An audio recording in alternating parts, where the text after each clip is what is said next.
everyone. In this video tutorial, I'm going to show you how to add tags to email addresses using opt-in forms.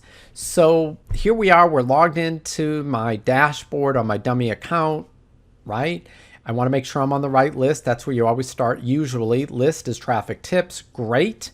I want to go down to sign up forms, shock and surprise. If you're creating a new form, so there's one form that's already here. I'm going to show you how to tag that. If you're creating a new form, it's even easier because you just go in here, you click create a sign up form for my website. If you're creating it for your website. Once you're here, design a form.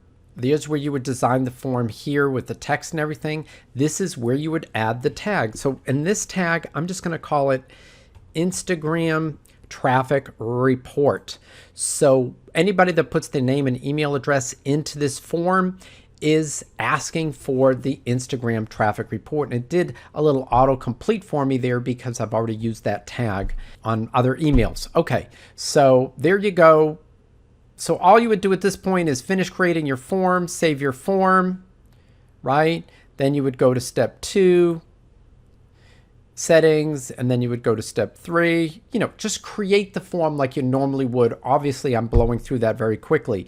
Then you would just right here, copy the JavaScript, paste it into your website, or copy the raw HTML and paste that into your website and the form will show up. Now let's go back to sign up forms real briefly and I'll be done.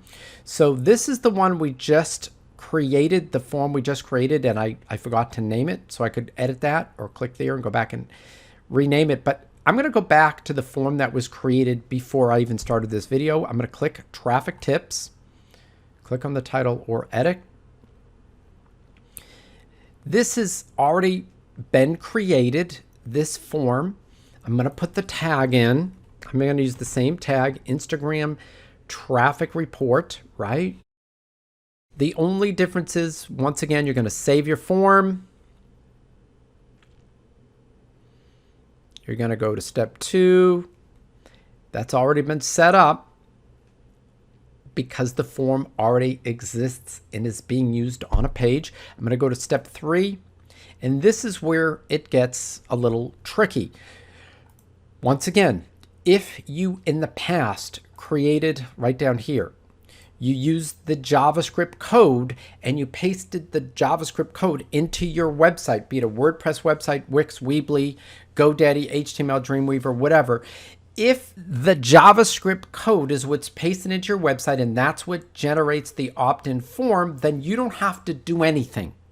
Right? Just resave the form and the code is updated here and the code is updated on the website. You're done. On the other hand, if you originally, and see how there's so much HTML code here. Wow. I'm going to click here and click once it highlights it all. And then you would press Control C to copy, Command C on a Mac. Now, if I pasted HTML code into the website, the WordPress, Weebly, Wix, whatever. If I pasted HTML code into the website, then after I make the change to the form, in this case by adding the Instagram traffic tag, then I've got to recopy this and repaste it into the website. Okay? The form on the website will not update automatically unless the JavaScript snippet code was used. And that's all there is to using your opt-in form to tag email subscribers as they sign up and subscribe to your email list. That's it, and that's all. I hope you found this helpful. I'll see you in the next video.